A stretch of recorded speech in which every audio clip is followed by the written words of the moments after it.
It's now my pleasure to introduce our Commissioner, Johnathan J. Smith. Johnathan, please go ahead. Thank you, Cicely, and thank you everyone for joining us here today.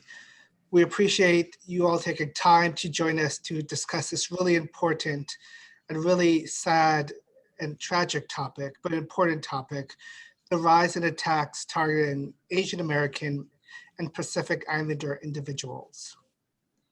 Just to give a bit of context, many of you may have seen the video just from yesterday when a man approached a 65-year-old Asian American woman in broad daylight in Midtown Manhattan and began punching, stomping, and kicking her. Just a couple of weeks prior to that, an 83-year-old Asian American grandmother was approached by a stranger in Westchester. That stranger proceeded to spit in her face and punch her in the nose, leaving her unconscious on the ground. The NYPD has reported that this past weekend alone, there have been 27 anti-AAPI bias incidents up in 2021 so far, compared to 8 during the same period from last year. According to the group Stop AAPI Hate, there have been over 3,800 incidents of anti-Asian bias nationwide. Nearly 10% have involved physical assaults. Approximately 70% have targeted women. And approximately 13% of those incidents have occurred here in New York State. And these numbers don't even begin to capture all the many other incidents and attacks that have occurred but are not reported to law enforcement or to groups like Stop AAPI Hate. And I'm sure, like many of you, I've heard from Asian American friends who are afraid to leave their homes, who are afraid to go out because they just don't know what will happen to them. All of this is tragic. All of it is heartbreaking, and all of it is completely unnecessary. And we've gathered here this afternoon to denounce these acts as horrific and terrible, and to make clear that here in New York State, all the perpetrators of these acts will be held accountable. But we're also gathered here to provide support and care for all of those AAPI individuals and communities and others who feel targeted, who feel afraid simply because of who they are or what they look like. And sadly, we know that these attacks, which we have seen throughout the pandemic, are not isolated patterns of behavior. Throughout our history, tragically, there have been periods in which different communities have been subjected to discrimination, bias, and hatred simply because of who they are. And today we're going to hear from leaders in a variety of communities to talk about what we all can do to fight back against this particular strain of anti-AAPI hate, but also to make sure that all of our neighbors, friends, and family feel safe and secure. But before getting to our program, I am honored and thrilled to be joined by a very distinguished guest, and a guest who probably needs no introduction. Lieutenant Governor Kathy Hochul has spent her career in public service, ranging from her local town board, serving as the Erie County Clerk, representing the 26th Congressional District in the House of Representatives, and since 2015, she has served as the highest ranking female elected official in New York State government. Lieutenant Governor Hochul has spearheaded numerous initiatives and has led the administration's economic development and job creation efforts, but equally as importantly, she has been an advocate for all New Yorkers who are discriminated against, who are mistreated, who suffer injustice. And so it's my great pleasure to introduce to you all the 77th Lieutenant Governor of the state of New York, Kathy Hochul. Well, thank you, Commissioner Johnathan Smith, for the opportunity to share some reflections on what we're collectively going through as a state and as a nation. You just hit it on the nail on the head. It is an extremely painful time, and this is an opportunity for people to really just be honest about their feelings, what they're experiencing. So more than hearing from me, I think it's important that we hear from the leaders of the Asian American Pacific Islander communities about what we can do to support them. And part of what we need to do is show up and listen and to engage and then to act. So I went to New York City just last Wednesday and spent some time. Joanne, I know, is on this call and on this event. We'll also hear from her, the head of the Asian American Federation. And I just sat in Murray Hill with members of the Korean community and said, what's going on? Tell me about this experience. And it was also an economic question, what's happening economically to the many small businesses run by Asian Americans and Pacific Islanders. So between COVID and the discrimination that reared its ugly head because of the disgusting experience we just went through with the previous administration, where they mischaracterized the whole origins of the COVID pandemic and blamed Chinese Americans and blamed China itself. And so that created this whole cauldron of anger and angst against these innocent individuals who are American citizens. And I went there, and just the frustration I felt and I absorbed from them was just so inappropriate in this day and age and in the great state of New York. And that's why more than anything, I'm angry. I'm angry when I watch a video of what we saw, a 65-year-old woman knocked down on West 43rd Street just yesterday. And it wasn't just a random push aside, it was an intentional assault on this woman and kicking her when she was on the ground. But you know what offended me almost as much? The people, the bystanders who literally just watched. And if that's the people we are, then I'm sorry, we have to change our character starting now. Because we should be upstanders, not bystanders. Engage. When you see something happening to another fellow human being, show your outrage. Get out there, tackle that perpetrator, let the police know who they are, take a photo. There's so many things we can do. There's so many things we can do to show our support. In addition to having conversations, in addition to providing language services, our administration just announced an expansion of the number of languages where our state agencies will provide information about services. And sometimes it's emotional support services. When people want to get counseling after an attack, because an attack leaves not just physical scars, it can leave emotional scars. And in the Asian Pacific Islander community, I know that there is a stigma associated with seeking help, but the other part may be they just don't understand the language and the materials, or they don't have someone who can converse with them about how they can begin to heal. So that's an area we took immediate steps and want to make sure that we're providing all the services we can, whether it's our emotional support hotline, whether it's our hate crimes task force. We have those services out there available. But from what we saw in Atlanta, all the way to what we're seeing in our streets of New York City, I am also fearful about communities elsewhere, places like Buffalo, where I live, where we have a very large growing Thai community and Burmese community, where I want to make sure they feel protected. In every state, in every part of our state, we need to make sure people feel safe and protected and not afraid to leave their home after we've been trapped in our houses for a solid year because of this. Finally, at a time when we should be emerging and feeling more human again and walking the streets and taking the subways and feeling normal again. And now to have people of the Asian American Pacific Islander community fearful to leave their homes, to go to church, to go to work. You can tell I'm frustrated.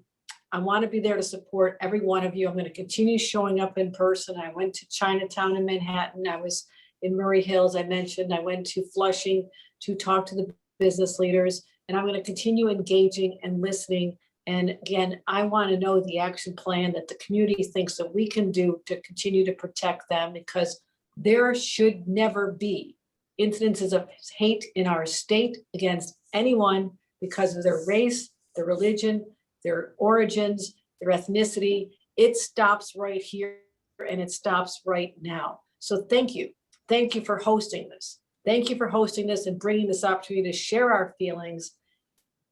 be empathetic, understand what people are going through, and then to solve this problem right here and right now. So I want to thank everyone for your engagement today, and I look forward to seeing all of you in person, hopefully very soon.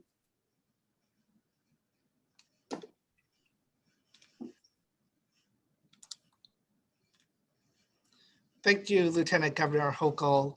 Thank you for your leadership on this and so many other issues, but particularly this issue. And I know that I share your frustration and your anger as well, because it's not right. And it is, we've gone through so much over the last year plus with the pandemic, and it's just heartbreaking that on top of that, people literally have to fear for their physical safety, or feel for their parents' physical safety or their children's physical safety simply because they are walking down the street or going about their business. That's not who we are. And we are committed, I know, at the Division of Human Rights to doing everything that we can do to make sure that all New Yorkers feel safe and protected and secure in our state. So thank you again for joining us and for this Thank powerful you, Commissioner. remarks. Appreciate the opportunity.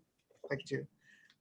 And now I wanted to turn the conversation to two people who have been personally impacted by the wave of violence against the AAPI community.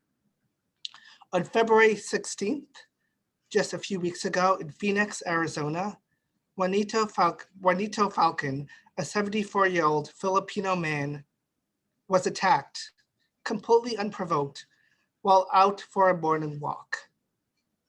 He died a few days later from the injuries he sustained that morning.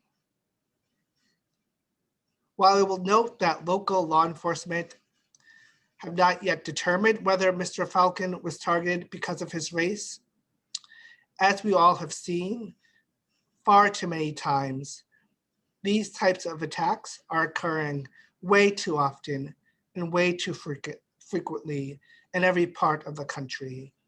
And we have with us today his daughter, Malou Acunin, and his nephew, James Lozada, who are going to join us to talk about their experiences and how this wave of anti-AAPI hate has struck home far too close to home for them.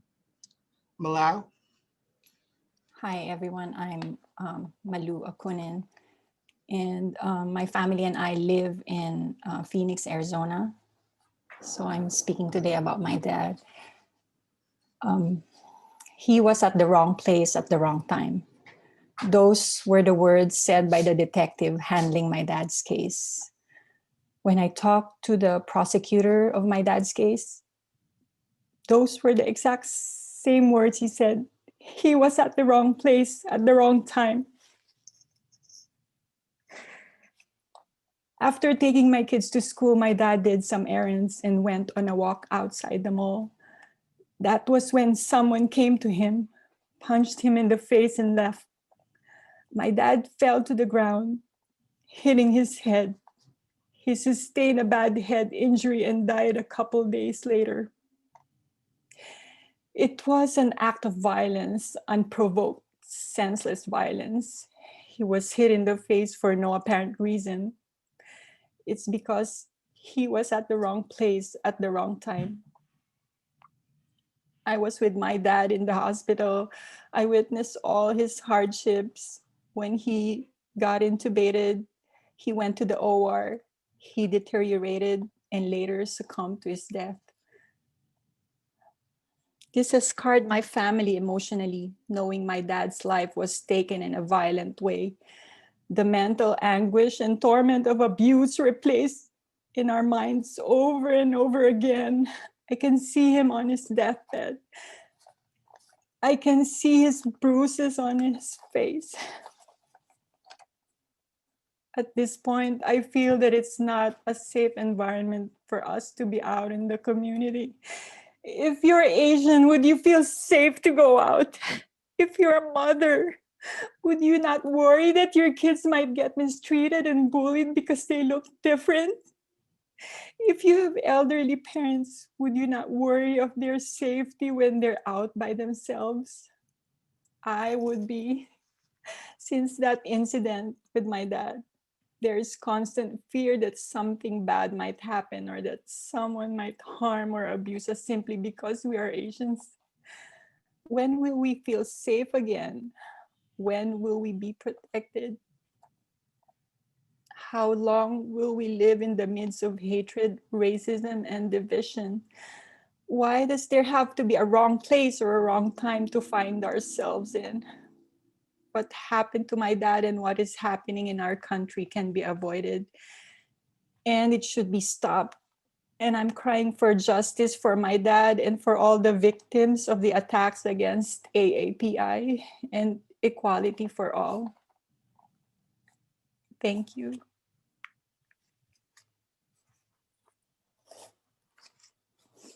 First, I just want to say, I'm so terribly sorry for your loss. And I'm so sorry. Obviously, losing a loved one is always tragic and terrible, but losing your father in such a terrible and, as you said, senseless way, I can't even imagine. So I just want to thank you for sharing your experience with all of us. Again, I know it's really heartbreaking, but I think it's important to hear that, right? To hear the reality of what this is, that this isn't just like newspapers or stories you read in a newspaper, but these are real people, real families, real losses that people are enduring each and every day for no good reason at all. And so again, thank you, Malou, for sharing that. James, I don't know if there was anything you wanted to add. I just wanted to give you the opportunity as well. Yeah, just a couple of things. With what has been happening, I think that it's important that we humanize the people who are suffering from these acts of violence. It's not just some person you see on a viral video on social media or the main story of the nightly news. And these are real people with real stories and families, and it not only affects them, but their families and their friends too. Malou's father, my uncle, he's not coming back to us, right? He represents everyone's husband, father, grandfather, uncle, brother, son. He was a man of faith and love, and he had so much more life to live. This could have happened to anyone, and it happened to our family. He is not returning back to us, and we're left here wondering why. More needs to be done, especially for a demographic that's not widely represented or speaks up for themselves on a systemic level. It's really scary. These attacks are happening every day across the United States. I fear for my own life, my parents, my family, my friends. And as you mentioned, just yesterday, there were videos of those attacks on the train, in the street, in broad daylight, and people are not doing anything. My uncle, nothing is happening. People are not doing anything. And it's happening to people of all ages. I have friends who are walking in the street with their kids and they were harassed. Their kids were harassed in the playground by other kids. And they asked their parents, why did they say that or why did they do that? Those kids they're not born with this, and it's being passed on to the next generation. And this cycle just keeps continuing. I myself have two very young children, and one of these days they're gonna come home not knowing why they were made fun of. I'm gonna have to sit them down and have the racism talk with them.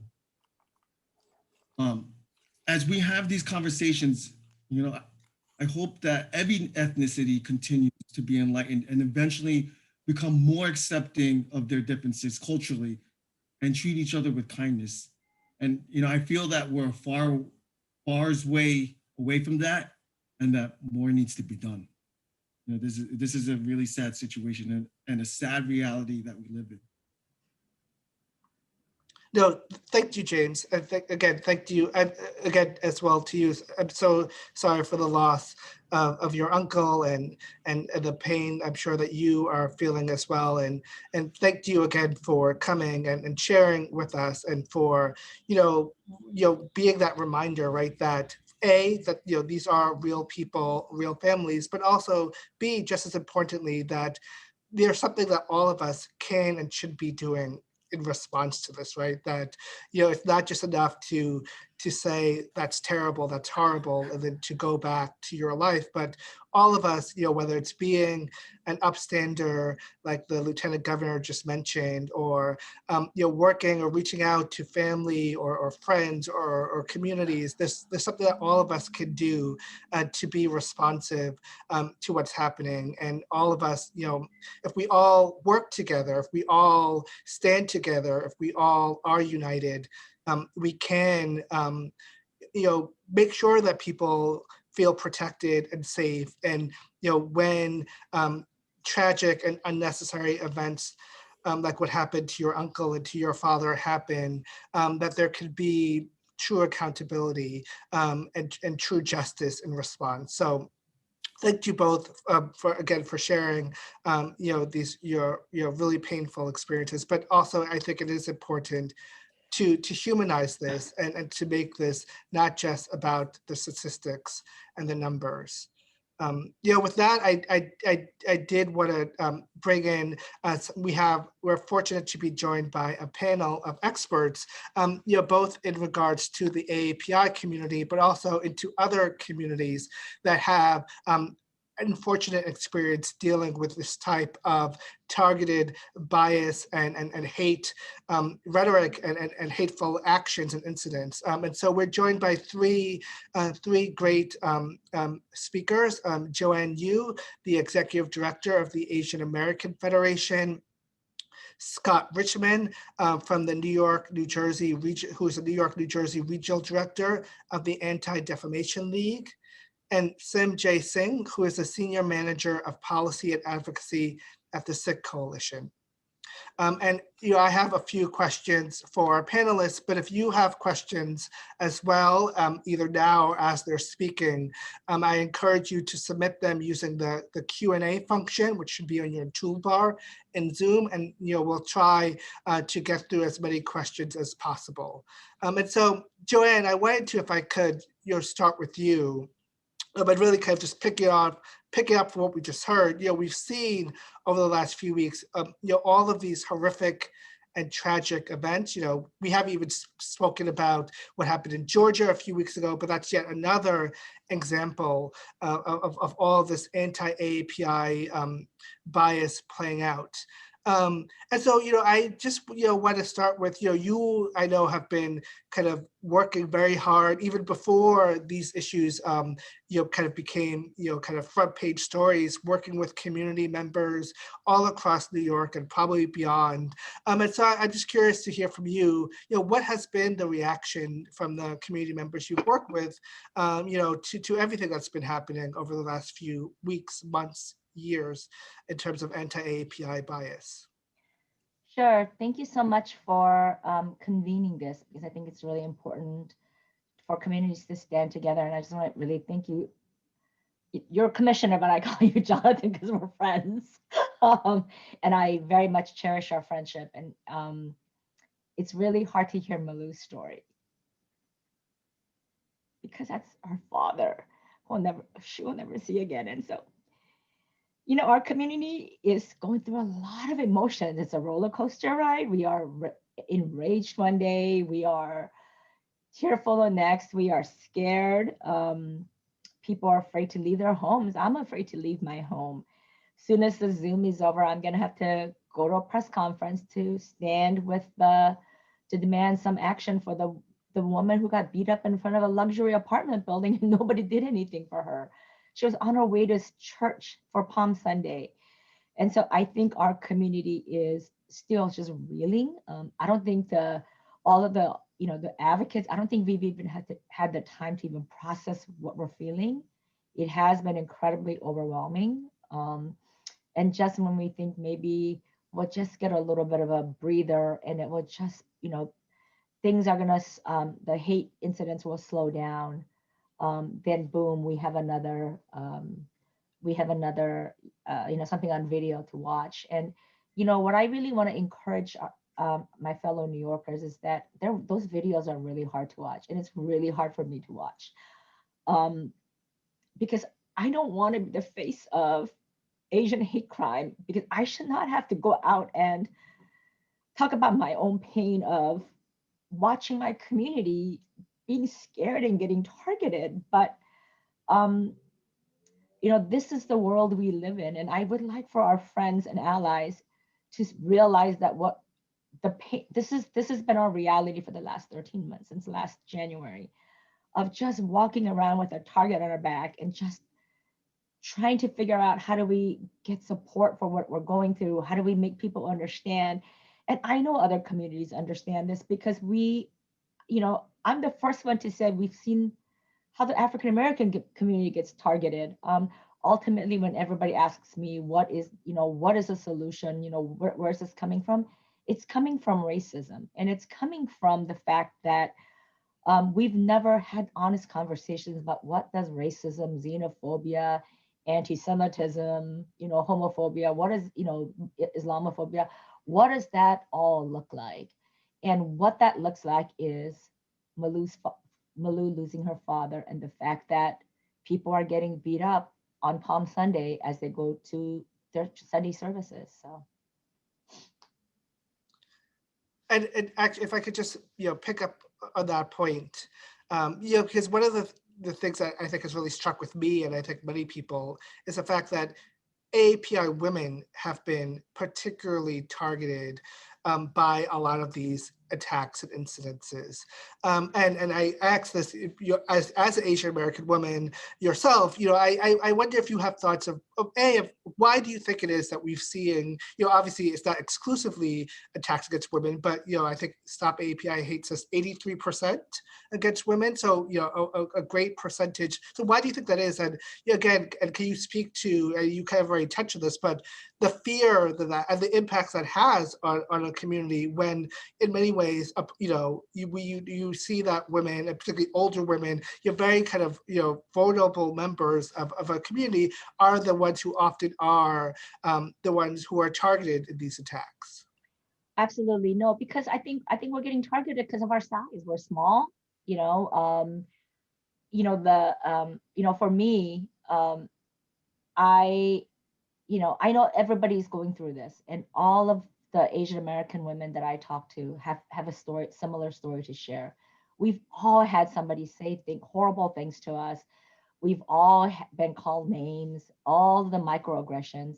But right now, for instance, for me, when I go outside to even run an errand, to go to the corner store, to go buy some water or buy Diet Coke, I don't like people walking behind me because I'm really scared, especially at nighttime. And so when I hear footsteps behind me, I will actually walk out into the street and wait for them to pass. And I hope my fellow New Yorkers who live in my neighborhood in Brooklyn are not offended, but it's because I don't know who you are.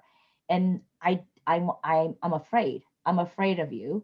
And so one of the things that is like the biggest heartbreak of all of this is the fact that I am now having to be fearful of my fellow New Yorkers, because I don't know if somebody's going to harm me.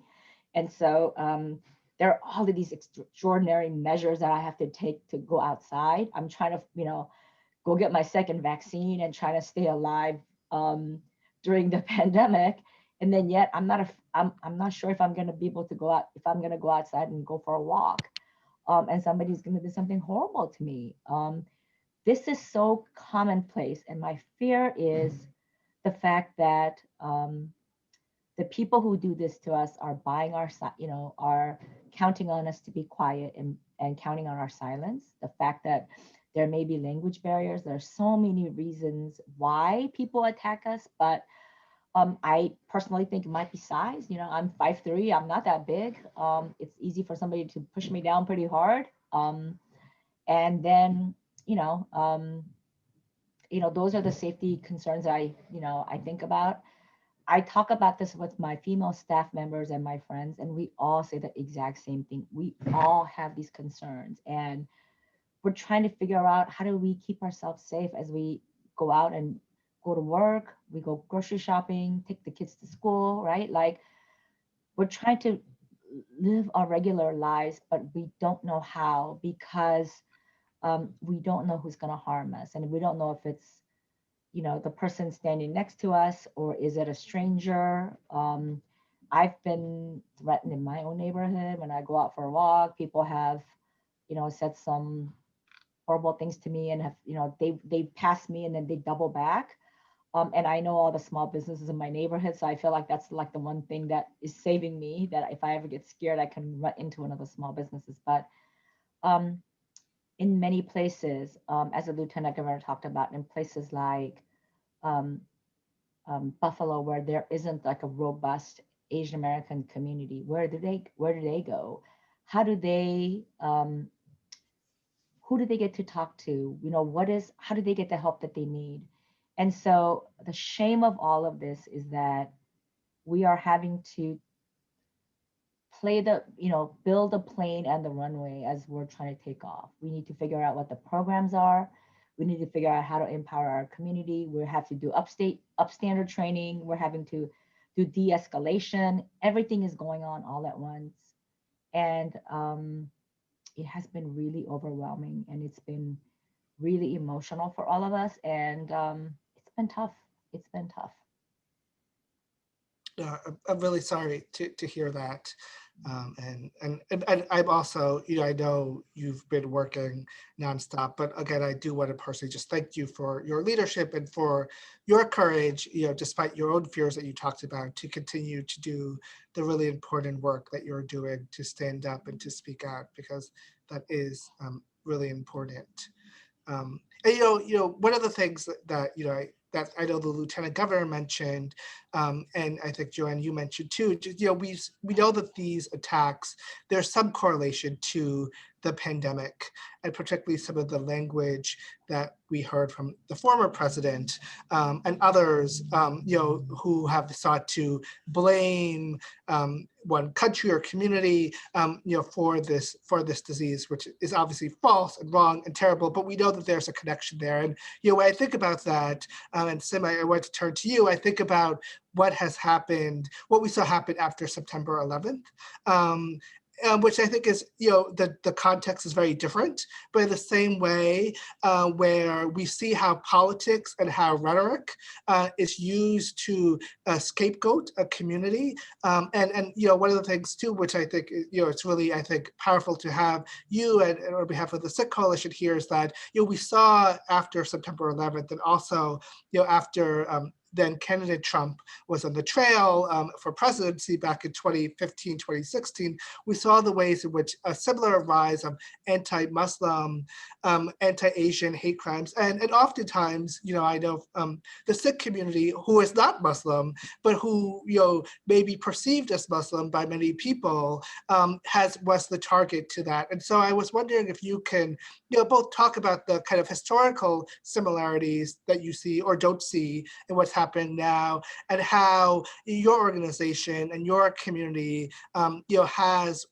tried to respond, to those attacks and to that kind of targeting that has been experienced previously. Sure, and thank you for having me on today's panel. First and foremost, I feel for Malou. Arizona was also the place that the Sikh community won't ever forget an act of senseless violence in the aftermath of 9/11. We were not at the wrong place at the wrong time. We are right where we belong as Americans. Our communities have been here for over a century. We helped build our great nation to what it is, and we continue to add invaluable contributions. And so it's unfortunate that we're just so familiar with these backlash attacks. And in fact, recently, the United States House Judiciary Committee held a hearing on addressing discrimination and violence against Asian Americans.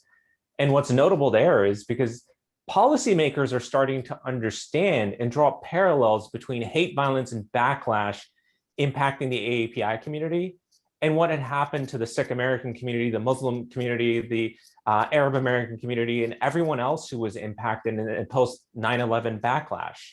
Balbir Singh Sodhi, he was a gas station owner in Mesa, Arizona. He was planting flowers to pay homage and tribute to those who lost their life on 9/11. And he was gunned down because apparently he was just the wrong place at the wrong time. And that's not the right kind of framing that we want to try to message out there.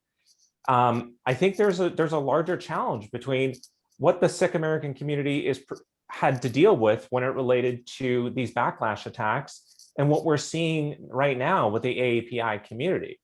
There's a sense of they're not like the rest of America because of our distinct, visible external identities. And that's tragic because there's a long history of our communities being nothing but American here. And so, these backlash attacks have lingered for decades against the community, even in the aftermath of 9/11. They've resurfaced at various points due to political scapegoating and events such as foreign terror attacks on Western targets that would then trigger perceptions of who appeared to be linked to foreign terror. And look, we never want to say that the hate that we received should have been directed towards anyone else. No one deserves to be attacked because of what they look like, who they pray to, what gender or sexual orientation they have, or what disabilities they have. We, as the Sikh American community, stood in solidarity against all hate and continue to do so. And when we advocated for our own policy changes, we did so on behalf of all communities who are vulnerable and being impacted. And we continue to do that to this day. Whenever a state is considering hate crime legislation, in fact, there's 3 in the nation that still don't have hate crime laws on the books, South Carolina, Wyoming, and Arkansas. We make sure if we're ever trying to endorse legislation on behalf of the Sikh American community, that it is inclusive to all vulnerable communities. And that includes the LGBTQ community, which can sometimes be very divisive for people. But we have to protect everyone if we're going to protect any one of our vulnerable communities. And so this has kind of been the challenge. And unfortunately, it's taken hundreds of hate crimes and the Oak Creek shooting in our house of worship in Wisconsin, where 6 of our Sikh worshipers were murdered in cold blood by a white supremacist. And for the record, that was not a case of mistaken identity. The gunman there, who's a white supremacist, he knew exactly who he was targeting. And that is just unacceptable. And so we pushed to make sure that the FBI began to track anti-Sikh hate crimes into their reporting, their annual reporting. But we also made sure that anti-Hindu hate crimes were tracked. We made sure that anti-Arab hate crimes were brought up again as a recategorization because that lay dormant for so long. And since then, we've been able to better track hate crimes against multiple communities, not just against the Sikh American community, but like I outlined, what is happening for various other communities. And the recent spike in anti-Asian hate, honestly, is part of a larger challenge for politicians scapegoating their failures in leadership. When our elected officials choose to exploit the fear of those who look different, speak a different language, or have a different cultural background, they're effectively painting targets on the backs of these communities. And racism, xenophobia has no place in our political system. And it's not in line with our professed values as a nation, nor does it make us safer from the real threats that our nation is facing. Every one of us has a civic responsibility to remember that during periods of increased fear, blaming our fellow Americans has never been a solution. It didn't work when we separated Native Americans from their land and families, or Japanese citizens into internment camps, African Americans in the Jim Crow era, post 9/11 for profiling and surveilling Black and Brown communities, or blaming Hispanics for taking jobs and creating crime. It won't work when we blame a country or a group of people for the pandemic. The results of fear and division have consistently made matters worse. And the Sikh Coalition after 9/11 has continued to push back against this divisive rhetoric. And we continue to band together, show up, and asking how we can be an ally. What can we do to address the problem? What policies and rhetoric is causing the problem? So we can listen, we can show up, we can speak out against, for example, the Muslim ban. Even though it doesn't directly affect the Sikh American community, it is a discriminatory policy that leads to further divisiveness. And working to end that problematic surveillance and targeting of Black and Brown communities based on just a religious identity. So, and it's also holding our elected officials accountable for that divisive rhetoric. Thank you. I mean, And that, Jonathan, I want to add to what Sim said, because when I think about 9/11, I think about the image of the Sikh man who draped himself in an American flag. And I think it's because we're always asked to prove our Americanness in every way. Like we are never, people don't, whoever, the system is, they don't see us as Americans. We're always the other. We are always the perpetual foreigners. And so, there have been, terminology created to use us as a wedge against other communities. But forever, Sikh Coalition is a member of our federation, and I do a lot of work with their, they've been an invaluable resource for us all the time. But it is time and again where we are, anytime something like this happens, we all have to go out and be extraordinarily Americans, and we have to constantly prove that we belong here. And that kind of pressure has to stop because it is so unfair to us. We do belong here. We do contribute. The history of this country and its successes have been built on the backs of people who look like us, and this country needs to acknowledge that. But it is, I remember, seeing what happened to the Sikh community after 9/11, and it has just been, for all of us, it's just been nonstop, and it's been really brutal. And we don't know how, when people tell us go back to where we came from, what if we came from here? And then, so what does that mean? Where do we go back to? no, thank you both. And thank you for making very clear the interconnection of not just all these terrible incidents of hatred and bias, but also the interconnection of vulnerable communities, whether they're community of colors, LGBTQ communities, minority faith communities, that there is the unity of pain and targeting that has existed and continues to exist, which is tragic. But I think if there's any silver lining, I do think that these shared experiences have brought people together and to recognize in a really painful way, right, that despite the differences between religion or outward skin tone, that for many people, for far too many people, right, everyone's just the other. And I think that is that often has really painful and violent results. Scott, I want to turn to you. Obviously, the Jewish community is no stranger to anti-Semitism, no stranger to the very similar types of othering that we just talked about and targeted hatred. And so I know that the Anti-Defamation League, you all have been tracking anti-Semitic hate crimes, but also hate crimes against all other communities, for I believe well over 100 years. And so I have a two-part question for you, and we're also running a little bit out of time. So if you can kind of be as concise as possible. But so this is a totally unfair ask. Two questions. But first, if you could talk a little bit about kind of what experiences you or ADL have learned from the work that you've done, with the Jewish community, but broader. And then, one other issue, and I'll start with you, Scott, but if others want to jump in too after you have a chance. I know one of the issues that is a frustration to many people is how hard it is to get things officially labeled as hate crimes. And I wonder if you could also speak to what some of the challenges are around that, and what work is being done to make that easier for people going forward. Thank you, Commissioner Smith, for the question. Thank you for inviting me to be on this panel. I feel a certain obligation here. I'm not a member of the Asian community, and I'm listening to all these stories, and my heart is breaking. And I just want to say that I stand before you as a member of the Jewish community, not only to say that hate against Asians is wrong, obviously hate against anybody is wrong, but really to say that we're here, we're your allies, we stand with you in this fight, and really more than that, we will fight with you. I mean, that's been ADL's job for more than 100 years, as you said. We fight hate in all its forms, and unfortunately, it's still needed. It's still needed in this day. I don't understand why there is a wrong place or a wrong time for Malou's father or James's uncle.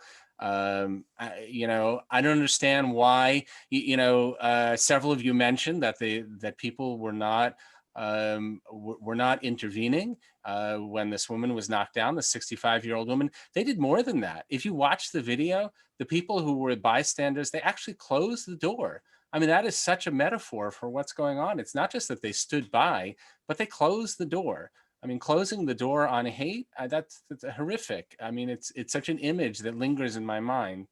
I want to say that. I also want to say something just in relation to what was said before, what Joanne said, the insidiousness of this form of attack. When there's an attack on an individual, it's that individual who suffers. But when there's an attack on a person because of their class, because of their identity, every member of that class suffers. And it's so insidious because the vast majority of people are not physically being attacked, but everybody is feeling that pain. And that's horrific. The other thing I want to say is that, in terms of the cause of this, there are a lot of causes that have been mentioned. But at the end of the day, we have to come back together as a society. We are so polarized, and we've become so much more polarized over the years. And that, you use the word othering. Polarization allows people to other people. It allows them to say, I'm part of this group and you're part of that group. And therefore, I can attack you. I can say bad things about you. And there's not a problem with it. It's only when my group is attacked that it's a problem. And that, of course, is completely wrong. And we need to get back to a society that's not polarized like that. So, in terms of what we can do, I started off by saying we're in this fight with you.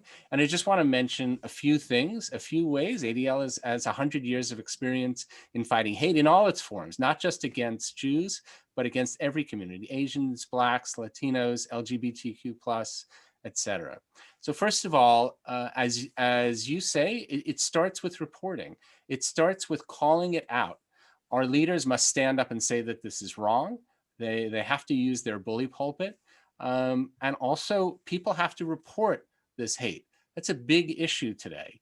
And it's about reporting to authorities so that we know what we're dealing with. We know where it's coming from. We know what the issues are. But the other issue is that individuals are not standing up because they feel uncomfortable. Maybe they feel uncomfortable going to law enforcement. ADL has played a role in that we are a mechanism for reporting hate. And, when you bring in law enforcement, it's often because there's a crime. There's not always a crime. Not every form of hate is a hate crime. It can be just a hate incident. It could be a speech thing. It could be on social media where it doesn't rise to the level of a crime, but we need to report it. And people can step in and use their bully pulpit against it. So reporting hate to Stop AAPI Hate or to ADL is a very simple way of first of all, letting others know that it happened. And in the case of ADL, we take action. We take action. We will help you, whether it's with social media or with law enforcement or with elected officials or just with commenting on it, giving that hate some visibility and calling it out. We use our bully pulpit. The second thing I would say is that there needs to be resources allocated to this. I know our good friends at the Chinese American Planning Council, led by Wayne Ho, has been advocating for more resources to be allocated to combat hate against the Asian American community, whether it's addressing inequities or supporting racial healing, but they're looking for the state to step in.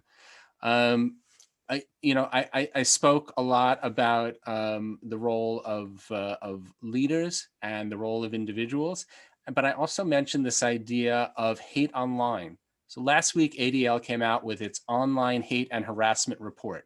Once a year, we come out with a report about what people are experiencing online. And as you can imagine, last year, in terms of hate online, that was where it proliferated. we saw the biggest single increase in terms of groups, percentage-wise, among the Asian American community. Most other groups either stayed somewhat the same or did not increase nearly as much as the Asian American community. What our figures showed was that 17% of Asian Americans who are on social media experience some form of severe harassment online at some point during the year, and many of them because of the class that they're in, and that increased from 11% the year before. That is a huge increase year over year. And the last thing I will say is just to put this word out there, it's civil society. I think we need to be proactive in making ourselves a more inclusive civil society, building bridges from one type of people to another type of people, understanding one another's narratives, understanding one another's stories, making that a value in society of reaching out. We tend to be so silent. That's what's going to end the polarization. And when you build those bonds within civil society, you can do something else. You can begin to push extremism to the margins of society. When you're in a polarized time, extremism begins to come to the center of society. Extremism has a place, but when you begin to focus on the compact that exists between you and your neighbor, that you won't engage in hate against them and they won't engage in hate against you, you can then push extremist voices to the margins. And with that, I'll move. Thank you, I'll turn Scott. it back to you. Yeah. Thank you. Thank you for answering my two-part question so quickly. We have a lot of questions in the chat, and I have a lot of questions, but we also are running out of time, and we have a couple more people who need to speak. But I did want to just give each of you 15 seconds apiece, if because one of the common questions I think I've seen in the comment in the questions is, what can people do individually? What can governments do? I know, Scott, you mentioned already some things, funding and other components, but if there's anything else, Joanne, Sim, Scott, that you think, any kind of parting thoughts you want to leave in terms of what people can do in terms of concrete actions? I think that is, a recurring question that the audience has. So we have a website to be able to report things that are happening to you. We have a hate crimes website. I just put the link in the chat. We work in conjunction with Stop AAPI Hate. Dr. Jung sends me the New York number, so I hope people will share their stories with us so that way we can connect you to local resources. We have resources for upstander and upstander trainings and de-escalation videos. And we hope that we can please use them. They're free and you should download them and use them however you need to. And if you need for us to schedule any type of training for you, we're happy to do that. But we are getting ready to announce our plan soon. And what we think is the answer. It's been exhausting. I apologize for crying on Zoom, but it's been an exhausting 13 months, and we're going to be announcing what we think the solutions are. And so we ask everybody to stay tuned. But the one thing for all of us, the call to action is to please see the humanity in each other, and to see the best of yourselves in other people. I think that's the only way that we get through this together. Great. No need to apologize for crying. Any other last comments? I'll jump in here. Definitely, we need government to develop better training and enforcement in responding to hate crimes. They need to conduct audits on the hate crimes that are actually being reported to them to figure out what was missed or incorrectly categorized.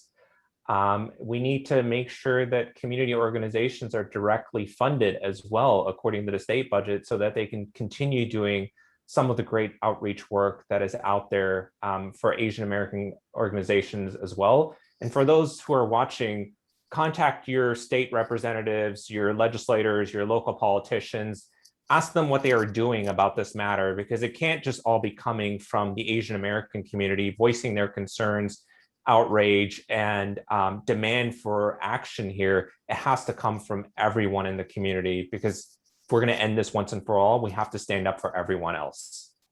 And I'll just add on that note, House of Representatives, our good friend from New York, Representative Grace Meng, and California Representative Michelle Steele have introduced House Resolutions 151 and 153, and that condemns all forms of anti-Asian sentiment. So please be out there supporting those two House resolutions. And the second thing is ADL has introduced something called the Repair Plan. I mentioned the incredible increase in hate online. It's not just against the Asian American community, but single biggest percentage. So we have introduced the Repair Plan. I put the link in the chat. The Repair Plan holds social media platforms responsible for being transparent about the function and impact of algorithms and engagement features that amplify hate, disinformation, and extremism. So we're calling for that, and we need the community's support, as well as reforming Section 230 of the Communications Decency Act, which ends the near total immunity from liability enjoyed by tech companies for unlawful user content and conduct. So much of the hate we see today is experienced online, and if we can get that under control, that's going to make a big impact. Great, thank you all. And I know that there were a lot of resources and links and acronyms that were just thrown around. Our team at the Division of Human Rights will send an email to all attendees today with all that information, so you don't have to worry about getting it. We'll make sure that's all sent out to everyone. And with that, I want to thank Joanne, Sim, Scott for your expertise, and Joanne, again, particularly, I know it's been very difficult, but thank you so much for the great work that you're doing. I did want to give a moment to two of my colleagues in state government to talk. First, I wanted to turn it over to my colleague, Elizabeth Cronin, who is the director of the New York State Office for Victim Services, to talk about what resources exist. And then after Elizabeth, we'll hear from Gil Quiniones, who is the president and CEO of the New York Power Authority and also a member of the AAPI community. So Elizabeth, if we could start with you. Johnathan, thanks so much for inviting me to this incredible webinar. I've learned a lot, and I'm so sorry to see what's happening within this community. My nephew's wife is Korean American, and she has just been experiencing this herself, and it's very upsetting. So thank you to all of the participants for sharing their stories. I just wanted to let everyone know that the Office of Victim Services is an executive level agency that provides a safety net for crime victims in the state of New York. And this includes hate crimes, both for the victims and for their family members. The agency can help eligible individuals who apply for compensation with medical, counseling expenses, funeral, burial expenses, lost wages, and loss of support, among other assistance. Normally, someone would have to have been injured in a crime in order for them to be eligible, but over the last few years, we have worked with the governor's office and the legislature to make victims of hate crimes eligible even if they haven't been injured. So it's important that people go and seek assistance regardless.